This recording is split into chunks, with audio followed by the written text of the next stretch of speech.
Hello dear students, as we are studying alternating current, in the previous video we had studied about various type of alternating current. In that we have seen the average value of current and RMS value of current, which is also called as the effective value of current. We also come to know the relation between peak value and average value, peak value and RMS value. RMS value is the value which we actually get in our home. Yeah, anywhere, wherever somebody says you that the current which is flowing in the circuit is 10 ampere, it means they are telling you that they are giving you the RMS value of that current. Today we are going to study about phasors and phasors diagram. So we had studied already these things in class 11th, that is in SHM. So I just want to remind you, what do we mean by phasor over here?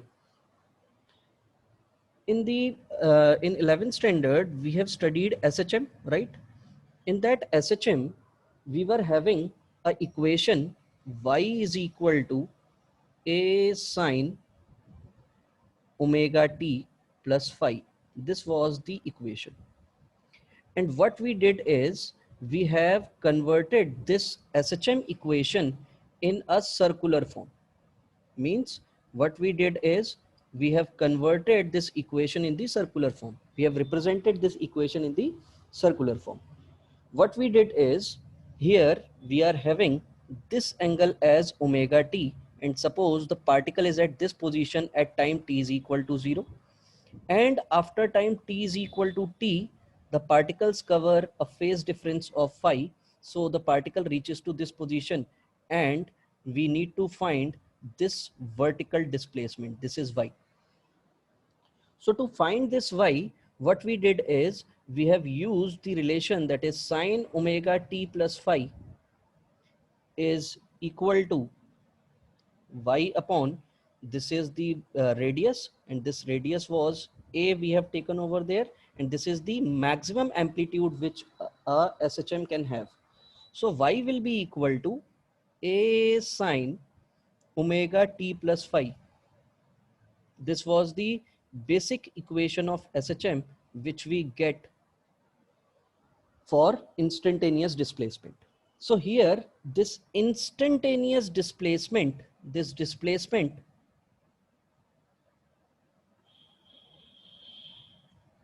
is called phasor. इसको हम क्या बोलेंगे?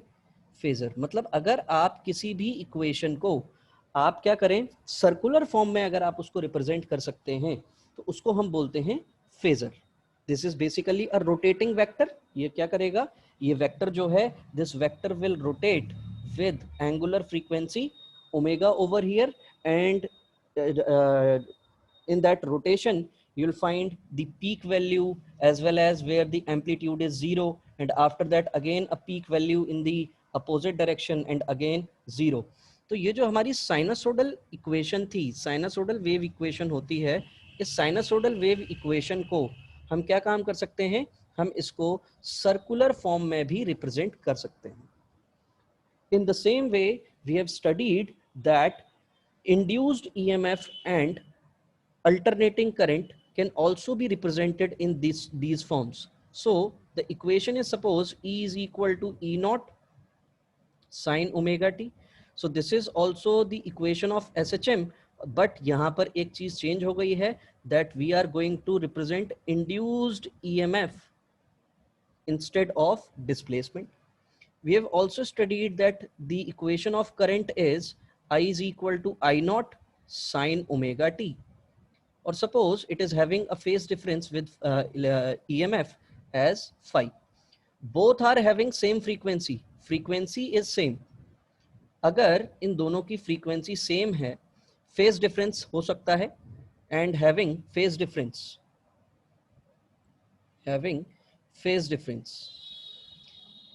so we can also plot these two, this induced EMF and induced current, in the form of a circle. So if we plot these two things in the form of circle, that means E and I is also called phasors. इनको भी हम क्या बोल देंगे? phasors बोल देंगे. So what is phasor diagram? The representation in the form of circle.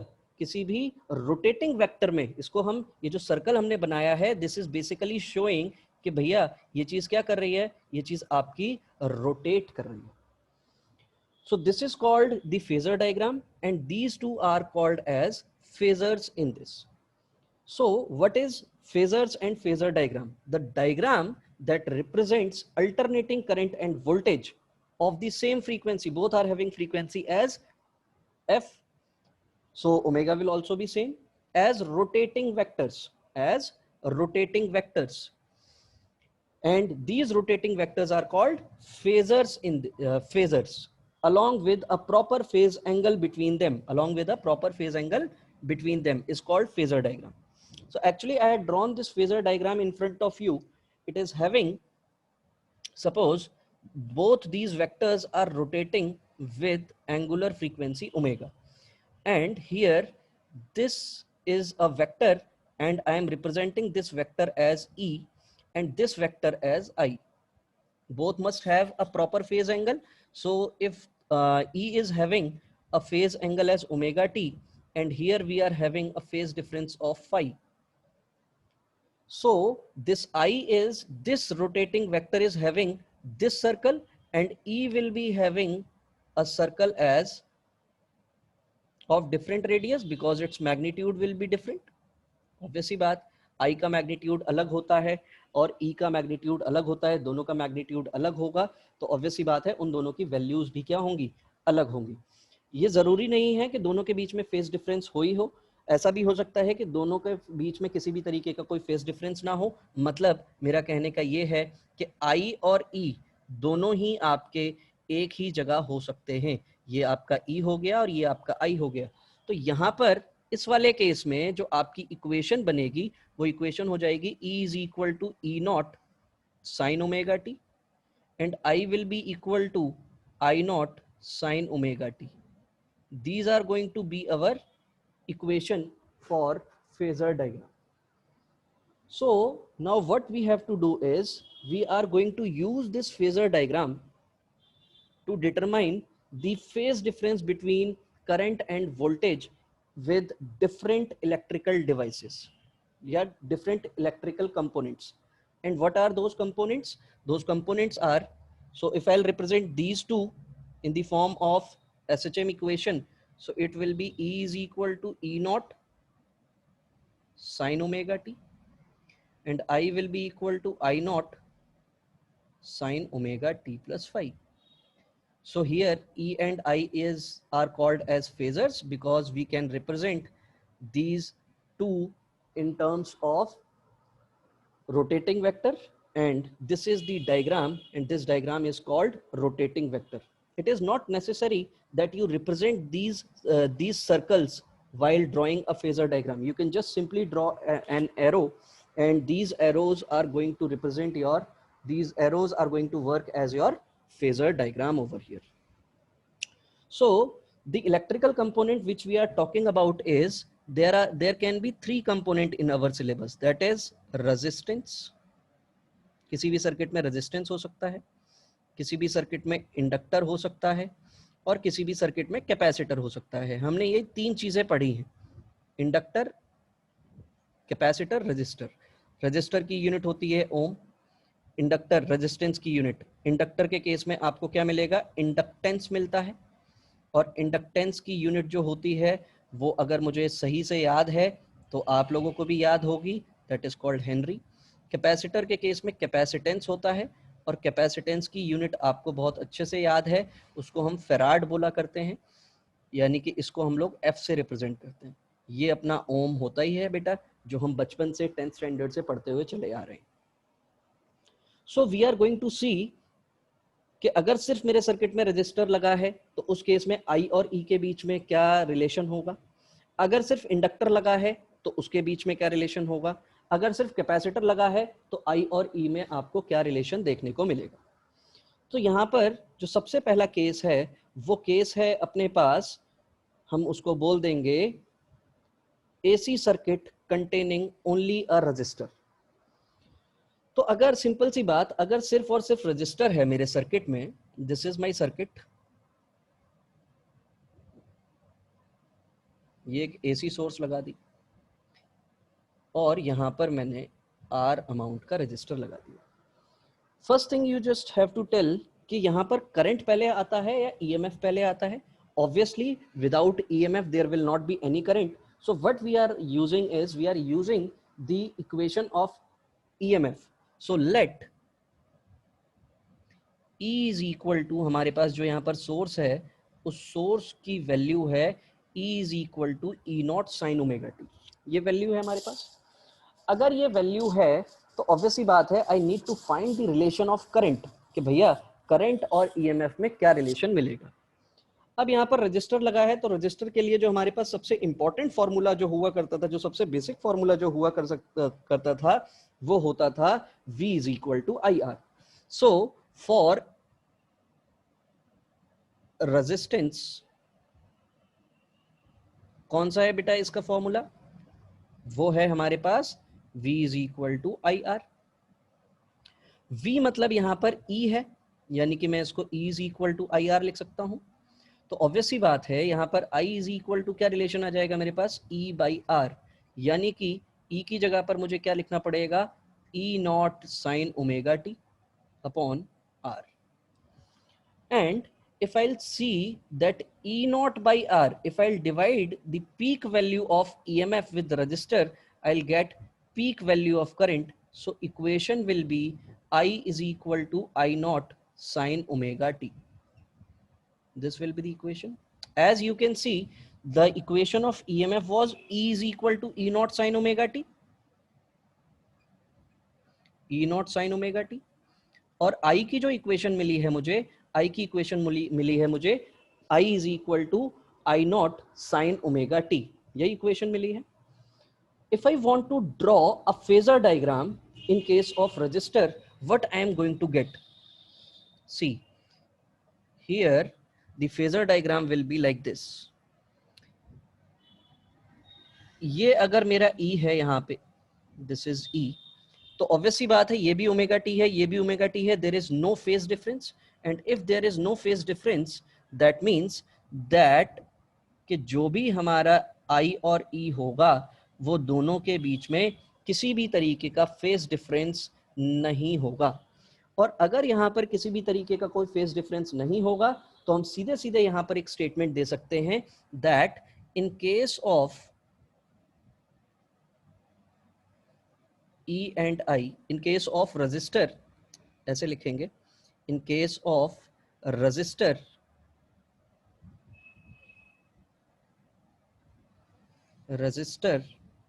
there will not be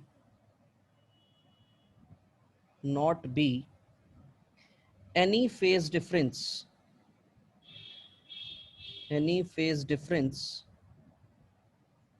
between E and I। मतलब phase difference जो होगा वो फेज डिफरेंस 0 होगा। Now I just want to tell you कि इससे हमें क्या चीज पता चली। सपोज किसी ने मुझे एक इक्वेशन दी EMF की कि E इज इक्वल टू, हमारे पास क्या है, सपोज E की जगह पर हम कुछ वैल्यू ले लेते हैं कि E इज इक्वल टू, मुझे वैल्यू दी किसी ने 5 sign omega T plus pi by 3। तो ऑब्वियस सी बात है, और यहाँ पर मुझे रजिस्टर बता दिया कि रेजिस्टेंस भी 5 ओम का है। तो I की इक्वेशन लिखिए, तो I की जो इक्वेशन हो जाएगी दैट विल बी 5/5, और यहाँ पर किसी भी तरीके का फेज डिफरेंस नहीं रहेगा, यानी कि ये वाला जो एक्सप्रेशन है साइन के अंदर वाला expression, that will be same in case of current as well as in case of EMF। तो हमें ये बात पता चली।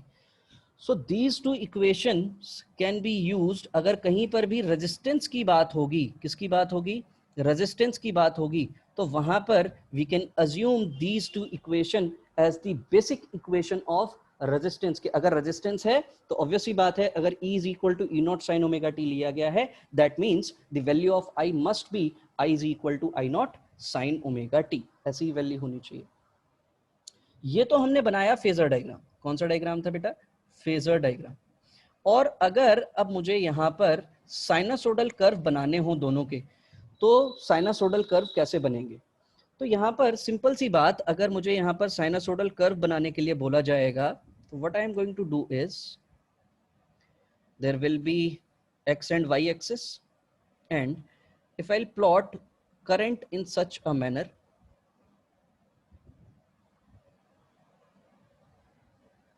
this is current I, तो EMF जो होगा, उस EMF का अगर मुझे ग्राफ बनाना होगा, तो देखो यहाँ पर ही इसकी पीक वैल्यू आ रही है, फिर ये यहाँ पर जीरो हो रहा है, फिर नेगेटिव डायरेक्शन में पीक, फिर जीरो, फिर यहाँ पर पॉजिटिव वैल्यू मतलब मैक्सिमम वैल्यू, फिर जीरो, फिर यहाँ पर negative maximum, and then again zero, then positive maximum. तो यहाँ पर अगर मुझे, this is the graph of I, और आई हमेशा ई से छोटा होता है, क्योंकि आई को क्या लिखना होता है, हमें ई बाई आर लिखना होता है, तो ऑब्वियस सी बात है ई की वैल्यू को हम हमेशा डिवाइड करेंगे, तो ऑब्वियस सी बात है ई की वैल्यू हमेशा आई से बड़ी हुआ करती है। तो in this case your sinusoidal curve will be, जब करंट मैक्सिमम है तभी आपका ईएमएफ मैक्सिमम होगा, जब करंट जीरो है तभी आपका ईएमएफ जीरो होगा, फिर यहाँ पर नेगेटिव में जहां मैक्सिमम है वहीं पर आपका ईएमएफ मैक्सिमम होगा, फिर जीरो हो गया उसी जगह पर, उसी पर्टिकुलर एंगल पर आपको ये सब चीजें देखने को मिलेंगी। मतलब this is going to be the graph of E. तो यहाँ पर इन दोनों के बीच में आपको किसी भी तरीके का कोई फेज डिफरेंस देखने को नहीं मिलेगा। मतलब यहाँ पर ये आपको आई नॉट मिलेगा, यहाँ पर ये आपको माइनस ऑफ आई नॉट मिलेगा, यहाँ पर ये आपको ई नॉट मिलेगा, और यहाँ पर ये आपको माइनस ऑफ ई नॉट मिलेगा। तो ये आपका वाई एक्सिस में करंट और ईएमएफ, और यहाँ पर आपका टाइम हो गया, जिस पर्टिकुलर टाइम पर आप इस वैल्यू को चेक करने की कोशिश कर रहे हैं। तो most important thing is equation of current, equation of current and EMF in case of resistor will be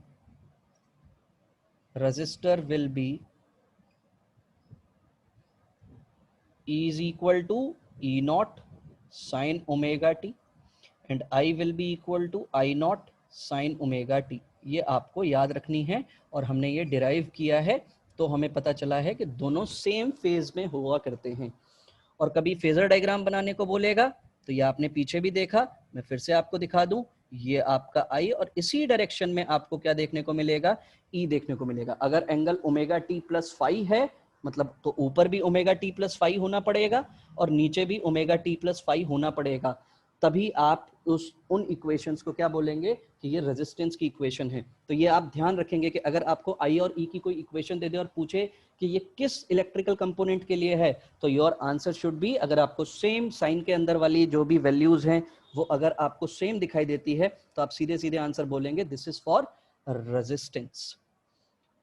आगे अगर हम बात करें तो ये हमारे रेजिस्टेंस की कहानी हो गई। आगे अगर हम बात करें तो next is AC circuit containing inductor only. अब हम किसकी बात करेंगे, सिर्फ और सिर्फ इंडक्टर की बात करेंगे कि मेरे सर्किट में क्या लगा हुआ है, इंडक्टर लगा हुआ है। तो अगर इस केस में इंडक्टर की बात की जा रही है, तो suppose this is the inductor, और इस इंडक्टर के साथ हमने क्या काम किया, हमने एक AC सोर्स लगा दी।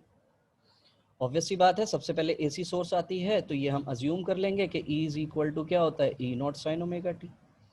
जैसे ही मैं ये AC सोर्स लगाऊंगा, करंट यहाँ पर AC करंट फ्लो होना शुरू होगा, और AC करंट अगर फ्लो होना शुरू होगा तो ये बैक EMF देगा, और वो बैक EMF जो होगा वो आपका बैक EMF का जो फॉर्मूला हुआ करता था, दिस इज बैक EMF, और वो जो इसका मैग्नीट्यूड होगा दैट इज LdI/dt। ऐसा ही फॉर्मूला आपको देखने को मिलेगा। This is the basic formula in case of inductor के। आप जब कभी भी इंडक्टर के थ्रू आप क्या काम करेंगे, इंडक्टर के थ्रू अगर आप करंट फ्लो कराएंगे, तो उस करंट के फ्लो कराने की वजह से आपको क्या मिलेगा, आपको एक बैक ईएमएफ देखने को मिलता है। तो जो भी आपको ये बैक ईएमएफ मिलेगा, इसकी वजह से आपका यहां पर नेट इंस्टेंटेनियस ईएमएफ कितना हो जाएगा? नेट इंस्टेंटेनियस ईएमएफ, तो ऑब्वियस सी बात है ये ईएमएफ मेरा इस डायरेक्शन में है, ये इसके अपोजिट डायरेक्शन में है, तो net instantaneous EMF will be E में से मैं क्या काम करूं, L D I by D T को माइनस कर देता हूं। तो सिंपल सी बात, ये मेरा इंस्टेंटेनियस ईएमएफ हो गया। ये जो ईएमएफ है इसका जो नेट होना चाहिए वो नेट कितना मिलना चाहिए मुझे, 0 के बराबर मिलना चाहिए, बिकॉज ये मेरा ईएमएफ हो गया। यहां पर हमने क्या लगाया, किरचॉफ्स लॉ लगाया। तो अकॉर्डिंग टू किरचॉफ्स लॉ ये एक पॉजिटिव ईएमएफ और ये इसका एक नेगेटिव ईएमएफ, तो पॉजिटिव माइनस नेगेटिव, कोई रेजिस्टेंस नहीं है, तो बिकॉज 0 क्यों हो गया, because no resistance in the circuit. हम क्या मान रहे हैं कि किसी भी तरीके का कोई रेजिस्टेंस सर्किट में नहीं है। अगर किसी भी तरीके का कोई रेजिस्टेंस सर्किट में नहीं है तो मैं इसको क्या लिख पाऊंगा, E is equal to L D I by D T, ऐसे लिख सकता हूं। और यहां पर D I is equal to मैं क्या लिख पाऊंगा, E upon L into D T. अगर मैं यहां पर E की जगह पर वैल्यू प्लेस करूं तो D I this must be equal to E not sine omega t upon L into D T, ऐसे ही लिखूंगा। And if I integrate it then only I will be able to find the equation of current. तो यहां पर तो ये I हो जाएगा, this will be I and this will be equal to E not by L. और अगर मैं साइन का इंटीग्रेशन करूंगा तो वो क्या आएगा, minus of cos omega t upon omega. तो इसी इक्वेशन को अब मैं थोड़ा और अच्छे से लिखने की कोशिश करता हूं। तो आई इज इक्वल टू मैं क्या लिख पाऊंगा, ई नॉट अपॉन ओमेगा एल, और यहां पर क्या लिखा हुआ है, ये minus of cos omega T, ऐसे ही लिखा हुआ है। इस कॉस को मुझे साइन में चेंज करना पड़ेगा, तभी तो मैं फेज डिफरेंस आइडेंटिफाई कर पाऊंगा, बिकॉज ई की जो इक्वेशन है वो मेरी साइन में है, तो इसको भी मुझे साइन की फॉर्म में ही लिखना पड़ेगा। और अगर मैं इसको साइन की फॉर्म में लिखने की कोशिश करूंगा तो साइन की फॉर्म में मैं कैसे लिख पाऊंगा इसको, ध्यान से देखिएगा। मैं इसको क्या लिखूंगा, देखिएगा, इसको हम क्या लिख सकते हैं, this will be I is equal to E not upon omega L into minus of cos omega T है, क्या है यहाँ पर expression, minus of cos omega T है। तो मैं कॉस ओमेगा टी को क्या लिख सकता हूं, कॉस ओमेगा टी को मैं लिख सकता हूं sine of pi by two minus theta, यानी कि थीटा हमारे पास क्या है, ओमेगा टी। यानी कि हम क्या लिखने की कोशिश कर रहे हैं, sine 90 minus theta is equal to क्या हुआ करता है बेटा, कॉस थीटा हुआ करता है। यही लिखने की कोशिश कर रहे हैं, वही चीज मैंने यहाँ पर प्लेस की। और जैसे ही मैंने इसको यहाँ पर प्लेस किया तो यहाँ पर मुझे आई की इक्वेशन देखो क्या मिल रही है, I is equal to E not upon omega L, और इसको मैं क्या लिख पाऊंगा, sine of omega T minus pi by two, ऐसे ही लिख पाऊंगा। ऑब्वियसली बात है, ये ओमेगा टी था, ये माइनस पाई बाई टू आ गया यहाँ पर। इसी इक्वेशन को थोड़ा सा और देखने की कोशिश करें तो I is equal to E not upon omega L sine of omega T minus pi by two, ऐसा ही देखने को मिल रहा है। ऑब्वियसली बात है, ये अगर करंट की इक्वेशन है तो this must be the value of current, और अगर ये वैल्यू ऑफ करंट होनी चाहिए तो यहां पर ये ओमेगा एल जो मुझे दिख रहा है बेटा, ये ओमेगा एल जो दिख रहा है, this must B the resistance offered bye inductor. ये क्या होना चाहिए, रेजिस्टेंस ऑफर्ड बाय इंडक्टर। तो अगर ये रेजिस्टेंस हो जाएगा तभी तो मैं इसको आई नॉट लिख पाऊंगा। तो रेजिस्टेंस ऑफर्ड बाय इंडक्टर को हम क्या बोलते हैं, हम बोलते हैं, एक नया नाम आप सीखेंगे बेटा जिसको हम बोलते हैं इंडक्टिव रिएक्टेंस। क्या बोलते हैं इसको हम, इंडक्टिव रिएक्टेंस, इसको रेजिस्टेंस नहीं बोलते हैं, इसको हम बोलते हैं इंडक्टिव रिएक्टेंस, और इसको हम रिप्रेजेंट करते हैं XL से। मतलब ये कि XL की वैल्यू जो है वो यहाँ पर ओमेगा L है, और XL क्या है, XL is the resistance offered bye inductor. मतलब ये नीचे जो लिखा हुआ है एक्सप्रेशन वो रेजिस्टेंस हो जाएगा, तभी तो मुझे ये क्या मिलेगा देखने को, ये मुझे I not sine omega T minus pi by 2 देखने को मिलेगा। तो ये इक्वेशन आ गई मेरी करंट की, और इसमें ध्यान रखना है इसमें रेजिस्टेंस नहीं होता है, इसमें होता है इंडक्टिव रिएक्टेंस होता है। क्या होता है, इंडक्टिव रिएक्टेंस, और उसका फॉर्मूला क्या होता है, ओमेगा एल। मतलब अगर मुझे इंडक्टर का रेजिस्टेंस निकालना है, in that case the formula must be omega L. अब मैं इसका अगर फेजर डायग्राम बनाने की कोशिश करूं तो आई की इक्वेशन ये है, और ई की इक्वेशन हम लोगों ने अज्यूम की थी, and that is E not sine omega T. ऐसी इक्वेशन थी। By using 1 and 2 we can represent both current and EMF in vector form, rotating vectors. और अगर मैं इन दोनों को रोटेटिंग वेक्टर्स के टर्म्स में अगर मैं ड्रॉ करने की कोशिश करूं, तो मैंने सपोज ये क्या बनाया, ये मैंने ई बना दिया। This is the equation of E, that is E is equal to E naught sin omega t, यानी कि ये एंगल हो गया ओमेगा टी। ये E और I के बीच में कितने का फेज डिफरेंस है, माइनस पाई बाई 2, मतलब करंट लैग करना चाहिए, नीचे की तरफ आना चाहिए। यानी कि देखो इन दोनों के बीच में ये मेरा करंट हो गया, और इसकी इक्वेशन जो हो गई E not sine omega T minus pi by 2। मतलब ये इन दोनों के बीच में फेज डिफरेंस आ गया, कितने का, पाई बाई 2 का।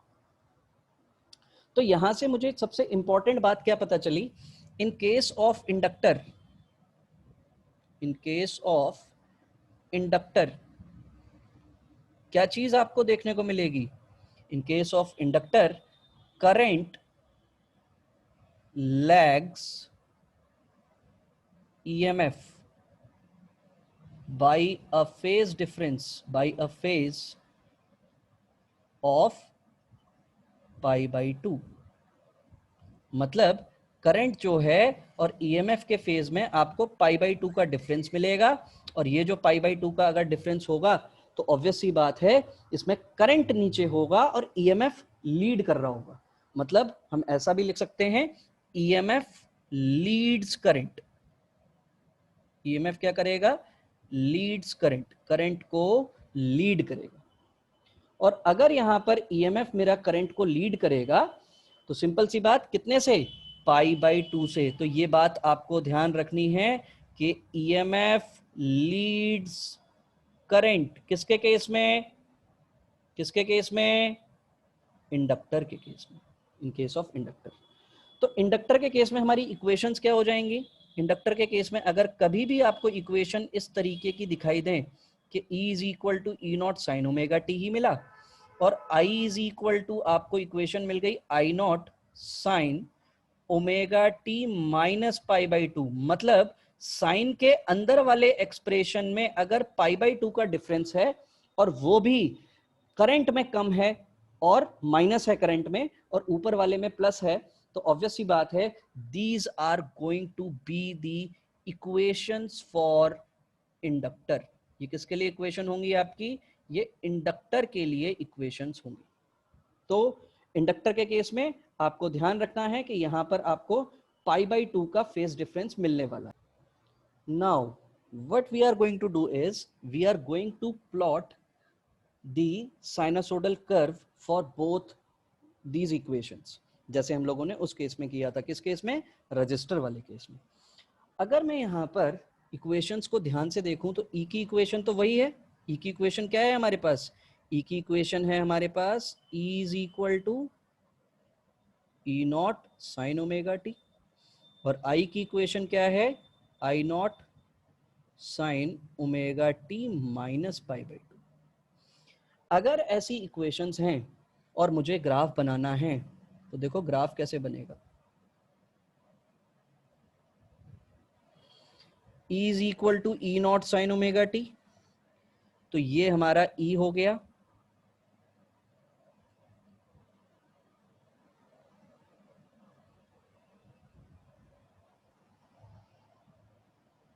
ये हमारा किसका ग्राफ हो गया? ई का ग्राफ हो गया। और अगर ये हमारा ई का ग्राफ हो गया तो करंट जो है वो पाई बाई 2 से लैग करना चाहिए। तो पाई बाई 2 से कैसे लैग करेगा? पाई बाई 2 का मतलब ये वाली साइकिल कम होनी चाहिए। मतलब अगर मैं यहां पर ध्यान से देखूं तो इसको लैग कराने का क्या तरीका होगा? सबसे पहले तो हम लोग अपने मेजर पॉइंट्स बना लेते हैं जहां पर हमें मैक्सिमम मिनिमम चेक करना पड़ेगा। तो एक बात बताइएगा, जहां पर ईएमएफ जीरो, ईएमएफ जीरो कहां पर होगा? ईएमएफ जीरो हमारा ओमेगा टी की वैल्यू जीरो हो जाए, omega T must be zero, तो ईएमएफ जीरो हो जाएगा। तो अगर मैं ओमेगा टी की वैल्यू आई के उसमें जीरो रखूंगा तो आई इज इक्वल टू मुझे क्या मिलेगा? I not sine of minus pi by two मिल जाएगा। और माइनस पाई बाई टू का मतलब I is equal to minus of I naught मिलेगा मुझे, नेगेटिव ऑफ आई नॉट। मतलब यहां से मुझे करंट की, जहां से ईएमएफ मेरा जीरो है वहां करंट की मुझे नेगेटिव वैल्यू से स्टार्ट करना है। और अगर मैं यहां पर नेगेटिव वैल्यू से स्टार्ट करूंगा तो देखो यहां पर नेगेटिव, फिर ये यहां पर जहां पर ये मैक्सिमम वहां ये जीरो, फिर ये जाएगा पॉजिटिव, फिर ये जाएगा जीरो, फिर ये जाएगा नेगेटिव, फिर ये जाएगा जीरो, फिर ये जाएगा पॉजिटिव, फिर ये जाएगा जीरो। मतलब देखो इन दोनों में ये हमारी इक्वेशन, ये हमारा ग्राफ है आई का और ये हमारा ग्राफ है ई का।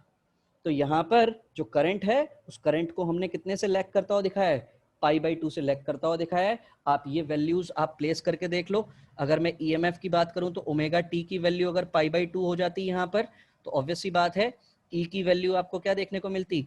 ई की वैल्यू आपको ई नॉट देखने को मिलती, मतलब मैक्सिमम देखने को मिलती। लेकिन अगर यही चीज मैं करंट की इक्वेशन में प्लेस करूं कि ओमेगा टी की जगह मैं क्या लिख दूं? ओमेगा टी की जगह अगर मैं पाई बाई 2 लिख दूंगा तो आई की वैल्यू मुझे जीरो मिलेगी। वही चीज मेरे को यहाँ पर देखने को मिली, जहां ईएमएफ मैक्सिमम वहां करंट जीरो, जहां ईएमएफ जीरो वहां करंट मैक्सिमम, जहां ईएमएफ मैक्सिमम वहां करंट जीरो। इसी तरीके की आपको इक्वेशन देखने को मिलेगी। मतलब ये जो व्हाइट वाली लाइन है ये आपका ईएमएफ हो गया और जो दूसरी लाइन है वो आपका करंट हो गया। तो ये मुझे समझ में आया कि किस तरीके से मुझे ग्राफ को प्लॉट करना है। जैसे फॉर एग्जांपल अगर मैं आपसे एक क्वेश्चन पूछूं कि अगर इक्वेशन ऑफ ई जो है वो E not sine omega T plus pi by 3 है तो मुझे बताइए करंट की इक्वेशन क्या होगी इन case of inductor? Equation of current in case of inductor, inductor के केस में क्या इक्वेशन होगी? तो इंडक्टर के केस में माइनस पाई बाई 2 हो जाना चाहिए, यानी कि I is equal to I naught हो जाएगा, कुछ ना कुछ मुझे रेजिस्टेंस दिया गया होगा, sign omega T plus pi by 3, और इसमें से कितना माइनस कर दो आप? पाई बाई 2 माइनस कर दो, यानी कि आई इज इक्वल टू हो जाएगा ये आई नॉट साइन ओमेगा टी, और पाई बाई 2 में से पाई बाई 3 माइनस करेंगे तो माइनस का पाई बाई 6 मिल जाएगा आपको। ये आपकी इक्वेशन हो जाएगी करंट की इन केस ऑफ इंडक्टर। तो इंडक्टर के केस में आपको करंट जो भी आपको ईएमएफ की इक्वेशन दी गई है उसमें से आपको माइनस पाई बाई 2 का फेज डिफरेंस शो कर देना है। कितने का phase difference? Minus pi by 2 का फेज डिफरेंस शो कर देना है। एक और इंपॉर्टेंट बात है इंडक्टर से रिलेटेड, वो ये कि इंडक्टर का resistance, resistance offered bye inductor, ये मैं दोबारा इसलिए लिख रहा हूं ताकि आपको याद रहे। उसको हम क्या बोलते हैं? उसको हम बोलते हैं इंडक्टिव रिएक्टेंस। क्या बोलते हैं? Inductive reactance. और अगर मैं इसको इंडक्टिव रिएक्टेंस बोलता हूं, इसको रिप्रेजेंट करता हूं मैं किससे? इसको रिप्रेजेंट करता हूं मैं एक्सएल से। अगर मैं इसको एक्सएल से रिप्रेजेंट करूंगा तो XL will be equal to क्या होगा? Omega L. यही फॉर्मूला होगा। तो एक बात बताइए, डीसी के लिए फ्रीक्वेंसी क्या हुआ करती थी? जीरो। अगर डीसी के लिए फ्रीक्वेंसी जीरो तो एक्सएल इज इक्वल टू, मैं इसको क्या लिख सकता हूं? 2 पाई एफ इंटू एल, यानी कि एक्सएल की वैल्यू कितनी हो गई? जीरो।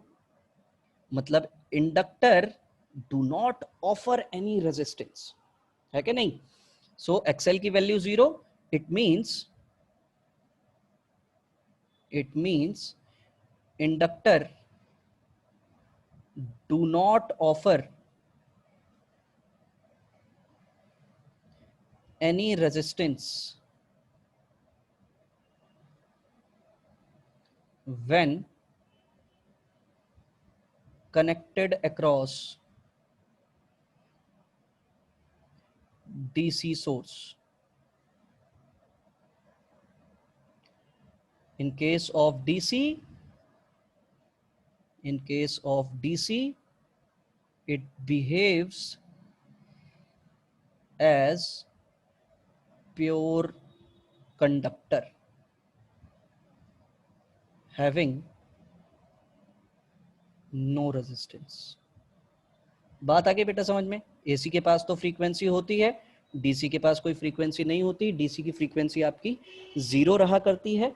तो इसका मतलब ये है कि इंडक्टर को अगर आप डीसी सोर्स से कनेक्ट करेंगे तो it will not give any type of, not offer any kind of resistance. So ये कैसा बिहेव कर रहा होगा? प्योर कंडक्टर की तरह बिहेव कर रहा होगा, जिसका रेजिस्टेंस क्या होगा? 0 रेजिस्टेंस होगा। तो एक्सएल की वैल्यू 0 होती है किस केस में? डीसी के केस में। In DC XL will B 0। XL की वैल्यू क्या होगी? आपकी 0 होगी।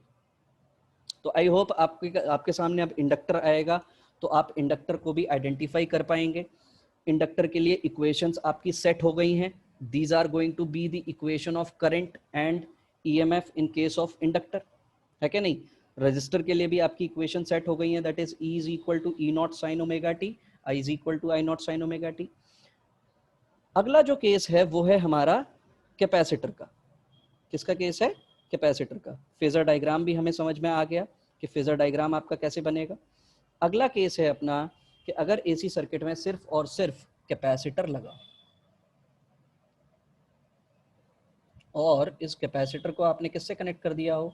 इस कैपेसिटर को आपने एक सोर्स से कनेक्ट किया है, जिस सोर्स के बिना करंट आता नहीं है, तो हमने सोर्स को ही E is equal to E not sine omega T assume कर लिया।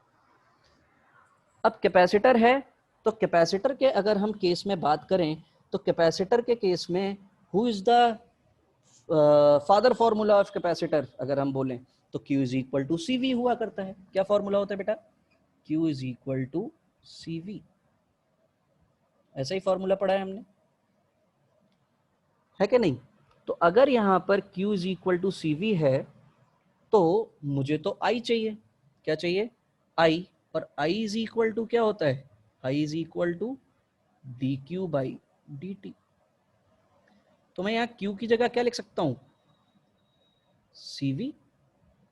ऑब्वियसली अगर मैं यहां पर CV लिख दूंगा तो I will be equal to D by D T of C into V की जगह क्या लिख दूंगा मैं? E not sine omega T. क्यों? ऐसा क्यों? क्योंकि भैया यहाँ पर अब V की जगह पर मुझे C इंटू ई लिखना है, तो E की जगह हम क्या लिख सकते हैं? E not sine omega T लिख सकते हैं। तो I की अगर मैं यहाँ से इक्वेशन निकालने की कोशिश करूँ तो I will be equal to C E not sine omega T. इसका डिफरेंशिएशन देखना है तो वो ओमेगा कॉस ओमेगा टी होता है, ये आपको बहुत अच्छे से पता है। तो यहाँ पर I इज इक्वल टू मुझे एक रिलेशन दिख रहा है E नॉट और यहाँ पर मिला मुझे ओमेगा C और ये क्या हो गया आपका? Cos omega T. मुझे कॉस को साइन में कन्वर्ट करना है तो कॉस साइन 90 प्लस थीटा, क्या चीज? 90 प्लस थीटा क्या होता है? Cos theta. या थीटा प्लस 90 क्या होता है? इसको ऐसे भी लिख सकता हूं, साइन थीटा प्लस 90। वो वैल्यू भी क्या होती है हमारी? कॉस थीटा हुआ करती है। सर आप साइन 90 माइनस थीटा क्यों नहीं लिख रहे हो? बेटा अगर मैं 90 माइनस थीटा लिखूंगा तो थीटा हमारा क्या है यहाँ पर? थीटा हमारा ओमेगा टी है, यहाँ पर ओमेगा टी नेगेटिव हो जाएगा तो कंपैरिजन नहीं हो पाएगा, तो इसलिए मुझे प्लस वाला फॉर्मूला यहाँ पर यूज करना पड़ रहा है। तो I is equal to E naught omega C और इसको मैं क्या लिख सकता हूँ? इसको लिख सकता हूँ मैं sign omega T plus pi by to.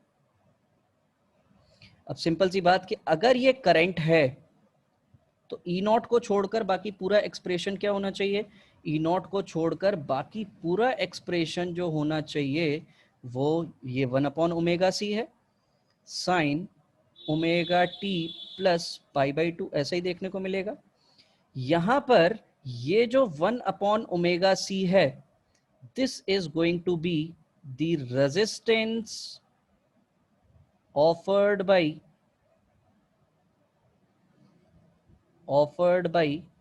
Inductor होगा, सॉरी ऑफर्ड बाई कैपेसिटर होगा, क्योंकि यहां पर हम क्या यूज कर रहे हैं, कैपेसिटर यूज कर रहे हैं।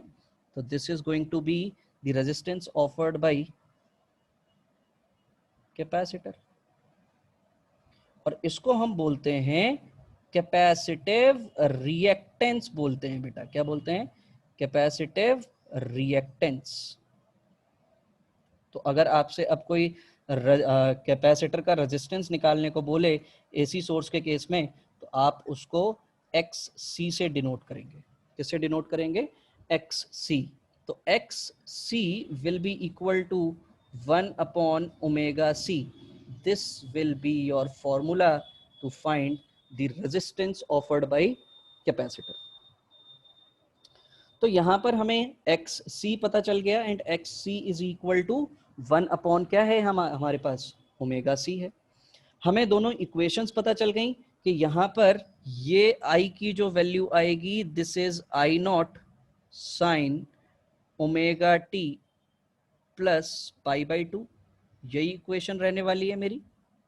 तो करंट की अगर इक्वेशन ये है और ईएमएफ की इक्वेशन अगर ई नॉट साइन ओमेगा टी है, तो इन दोनों में कौन लीड कर रहा है? आपको क्लियरली दिख रहा है बेटा कि इस केस में आपका करंट लीड करता है। कौन लीड करता है?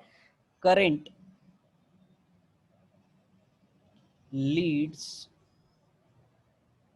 EMF in case of capacitor. और कितने से लीड करता है? तो current Leeds EMF by pi by to. Pi by to से लीड करेगा। अगर ये पाई बाई टू से लीड करेगा तो यहां पर अब आपका ग्राफ कैसा बनेगा, मतलब फेजर डायग्राम कैसा बनेगा? तो अगर मैं यहां पर फेजर डायग्राम की बात करूं तो ध्यान से देखिएगा, this is going to be E, ये अपना ई रहने वाला है, which is E is equal to E not sine omega T. हम यहाँ पर ओमेगा टी का एंगल दिखाएंगे क्योंकि इसके साथ एंगल ओमेगा टी कनेक्टेड है। लेकिन जो करंट है वो करंट पाई बाई टू से लीड कर रहा है। पाई बाई टू से लीड करने का मतलब इसके परपेंडिकुलर हो जाएगी। ये मेरा करंट का phasor diagram, that is I not sine omega T plus pi by two. तो अब अगर मुझसे कोई कैपेसिटर के लिए इक्वेशंस की बात करेगा, तो कैपेसिटर के केस में मेरी इक्वेशन क्या हो जाएगी? E not sine omega T. और आई की इक्वेशन क्या हो जाएगी मेरे पास? I not sine omega T plus pi by two. ये दोनों इक्वेशन किसके लिए हो जाएंगी?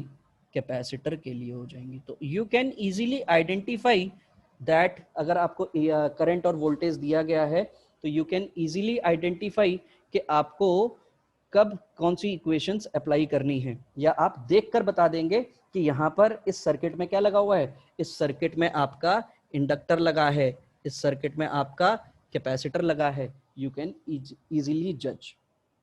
सर अगर तीनों लगे हों तो, दो लगे हों तो, उस केस में that will be our next topic जो हम लोग डिस्कस करेंगे लेटर ऑन। अभी हम इसके साइनसोडल ग्राफ की बात कर लेते हैं। साइनसोडल जो ग्राफ बनेगा वो ग्राफ कैसा बनेगा?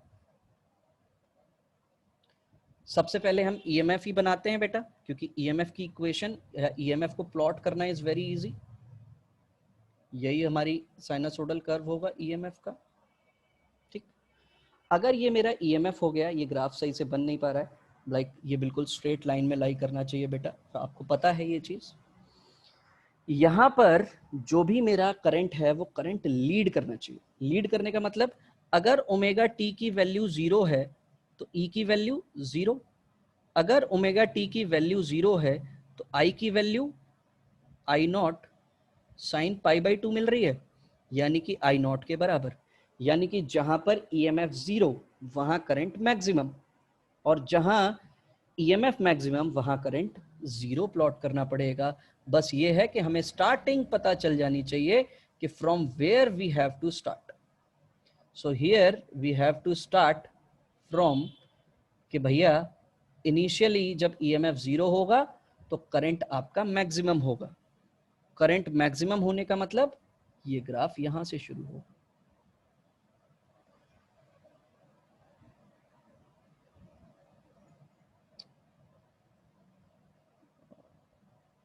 ऐसे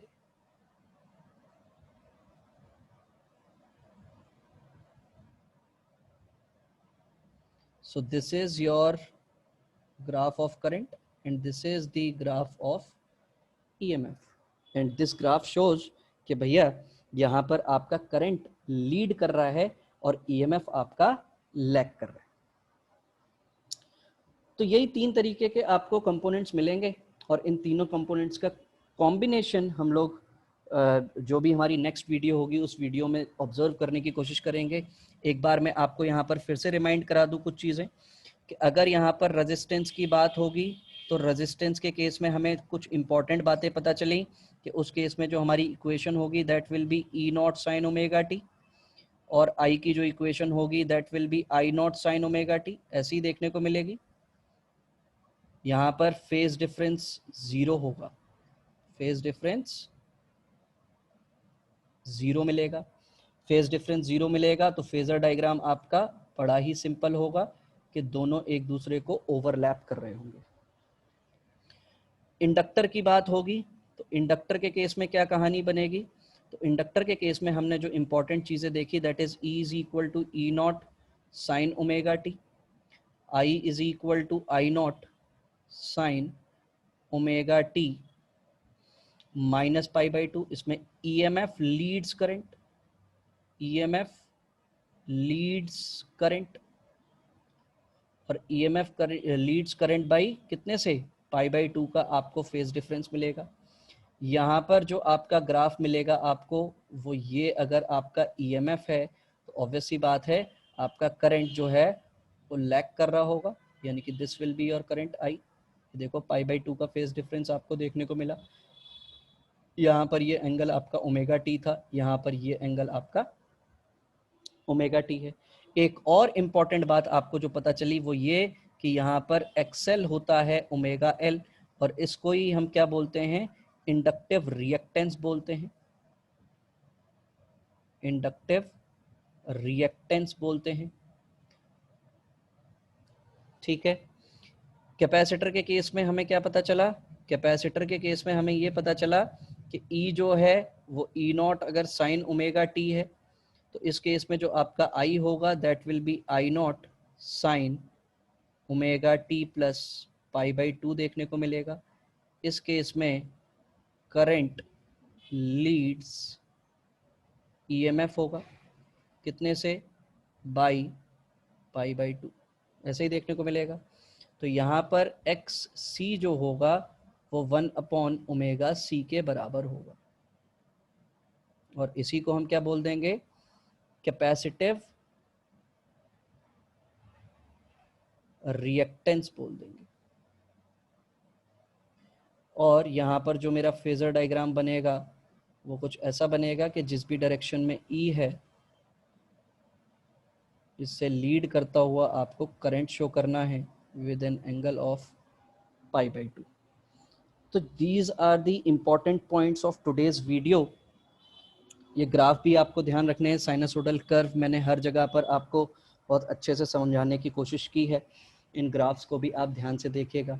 इन the next video we are going to learn about the combination of the circuits, मतलब रेजिस्टेंस इंडक्टर हो साथ में, रेजिस्टेंस कैपेसिटर हो साथ में, या फिर तीनों अगर एक साथ हों तो उस केस में आप किस तरीके से